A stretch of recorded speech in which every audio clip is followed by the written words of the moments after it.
Praise the Lord. இயேசுவின் ரத்தம் ஜெயம். தினமும் இயேசு நிகழ்ச்சிக்கு உங்களை கர்த்தராகிய இயேசு கிறிஸ்துவின் நாமத்தில் வரவேற்கிறேன். செய்தியின் தலைப்பு: உங்களுடைய உறுதி தேவனுடைய சிங்காசனத்தையே அசைக்கும். ஆதார வசனம் ஏசாயா 26:3.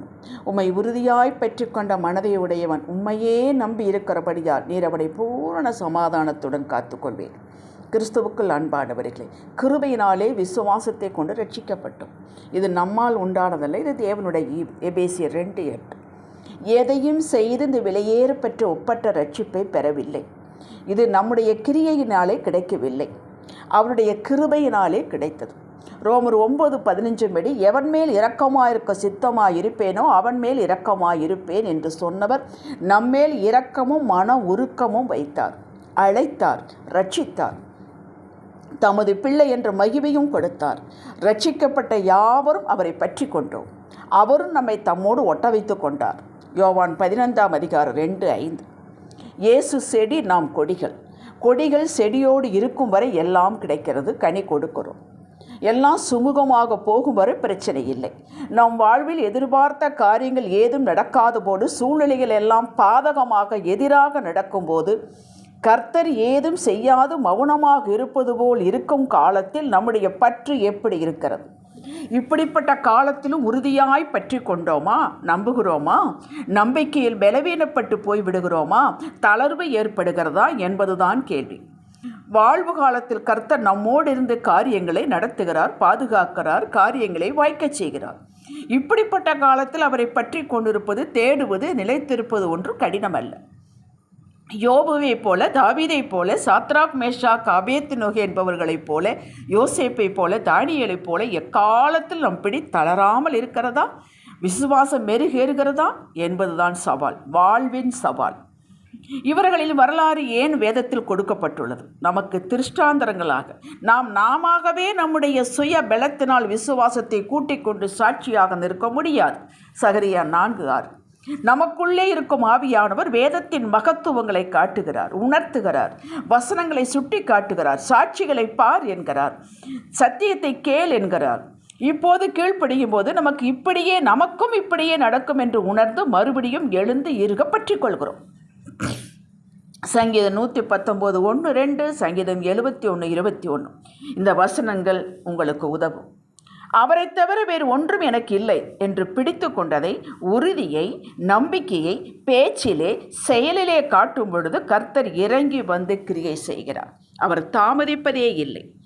தானியேல் இந்த 3 நண்பர்களின் உறுதியை கனப்படுத்த, உலகிற்கு காட்ட, அவர்களோடு அக்கினியில் உலாவி வெளியே கொண்டு வந்து அவர்களுக்கு பூரண சமாதானத்தை, தமது பரிபூரணத்தை காட்டினார். அந்நிய ராஜாவால் கர்த்தர் மகிமைப்பட்டார். ரட்சிக்கப்பட்ட பின் சகல ஆசீர்வாதங்களுக்கு நாம் உரிமையாளர் என்பதை அறிந்திருப்பது மட்டுமல்ல, அவரை அறிகிற அறிவிலும் தேர வேண்டும். அந்த அறிவுதான் நமக்கு வளர்ச்சியை கொண்டு வரும். நம்மில் ஒரு நல்ல மாற்றத்தை எதிர்பார்க்கிறார். அவருக்கு கீழ்ப்படியும் போது மட்டுமே இந்த அற்புத மாற்றங்கள் நமக்குள்ளே இருந்து வெளிப்படுகின்றன. கர்த்தர் பார்க்கிறார், நம்மை சுற்றி இருப்பவர்களும் பார்க்கிறார்கள். இப்படி தினமும் மாற்றம் அடைந்து உறுதியாய் பற்றி கொள்ளும் போது ஏது நடக்கவில்லை என்றாலும் அவர் மேல் உள்ள பற்றை, அன்பை, பயபக்தியை நாம் வெளிப்படுத்தும் கண்ணியத்தை அவர்கள் பார்க்க தவறுவதே இல்லை. எப்படி வைராக்கியமாய் இருக்கிறார்கள் பாருங்கள் என்று சொல்லிக் கொள்கிறார்கள். ஒரு நாள் வருகிறது, யாவரும் காணும் வகையில் விடுதலை, உயர்வு, சுகம், வளம், மேன்மை அடையும் போது அவர்கள் வாயடைத்து போகிறார்கள். இதுதான் அவர்களை இம்பேக்ட் பண்ணுகிறது. இந்த தேவன் இவர்களை விடுவதில்லை, பூரண சமாதானத்தோடு காத்துக்கொள்கிறார், முழுமையான ஆசீர்வாதம் என்று அவர்கள் சொல்கிறார்கள். சங்கீதம் 126:2. இந்த வெளிச்சம், இந்த தேவன் நமக்கு வேண்டும் என்று வருகிறார்கள். இந்த நிலையைத்தான் கர்த்தர் எதிர்பார்க்கிறார். நம்முடைய வாழ்வு சொல்லாமலேயே பிறரின் மனக்கண்களை திறக்க வைக்கிறதா? அப்படி என்றால் நம்முடைய நம்பிக்கையை, உறுதியை வெளிச்சமிட்டு காட்ட கர்த்தர் தவறுவதே இல்லை. இப்படிப்பட்ட உறுதி கொண்டவர்களை தனது கண்மணி போல் காக்கிறார். சங்கீதம் 17:8. ஒருவர் இவர்களை தொட முடியாது. இவர்களை பற்றி ஒரு வார்த்தை கூட எதிராக பேச கர்த்தர் அனுமதிப்பதில்லை. வாய்களை, உதடுகளை கட்டுகிறார். சமுத்திரத்தின் மும்முரத்தை, அலைகளின் இறைச்சிகளை, ஜனங்களில் அமளியை அமர்த்துகிறார். எதிரியின் வாயை அடைத்து போடுகிறார். ஏசாயா 31:5 சொல்லப்பட்டது போல, பறந்து காக்கிற பட்சியை போல இவர்கள் எங்கிருந்தாலும் ஆபத்து காலத்தில் ஓடி வந்து காத்து தூக்கி விடுகிறார். எதிரியின் கையில் விடுவதே இல்லை. தமது கூடார மறைவிலே மறைத்து பாதுகாக்கிறார். அதாவது அவருடைய பிரசன்னம் இந்த உறுதி உடையவர்களை மூடிக்கொள்கிறது. எதிரி அருகிலேயே இருந்தாலும் அவன் கண்களுக்கு இவர்கள் தெரிவதில்லை. ஒரு மிஷினரி மிகவும் தாக்கப்பட்டார். எதிரிகள் வீட்டை சுற்றி நின்றார்கள். இவர் மேல் வீட்டில் இருக்கிறார். சரி, இந்த இடத்தில் இருந்தால் ஆபத்து என்று டாக்ஸி பிடித்து குடும்பத்தோடு வெளியே இன்னொரு மிஷினரி வீட்டுக்கு போய்விடலாம் என்று ஏற்பாடு பண்ணி, எல்லாம் டாக்ஸி கீழே நிற்கிறது. அவர்கள் மேலே இருந்து குடும்பத்தோடு வந்து அந்த டாக்ஸியில் ஏறுகிறார்கள். டாக்ஸி புறப்பட்டு போகிறது. அங்கே தான், அதே இடத்துல தான் எதிரி நிற்கிறான், முகாமிட்டிருக்கிறான், சுற்றி நிற்கிறான். அவர்கள் கண்களுக்கு முன்பாகத்தான் போகிறார்கள். அவர்கள் பயந்து கொண்டு நடுங்கிக் கொண்டேதான் வண்டிக்குள் ஏறி போய்விட்டார்கள். அவர்கள் கண்டு கொண்டதாக தெரியவில்லை. கேட்டீர்களா? கண் மயக்கம் உண்டாக்கி விடுவார். இது மிஷினரி சொன்ன சாட்சி. ஆவியில் எளிமையோடு கர்த்தரை உறுதியாக பிடித்து கொண்டு அமைதியாக நடவுங்கள். சத்ருவின் கைக்கு, கண்ணிக்கு, கோர்ட்டு கேஸுக்கு, வேண்டாத வழக்குக்கு, பொய் வழக்குக்கு விலக்கி காப்பார்.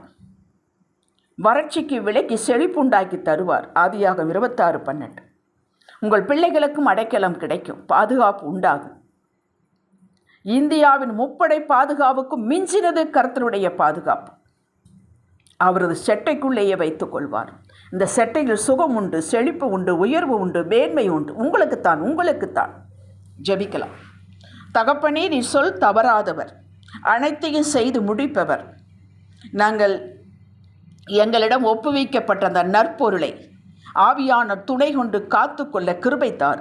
இயேசுவின் நாமத்தில் பிதாவே, ஆமென். ஹல்லேலூயா.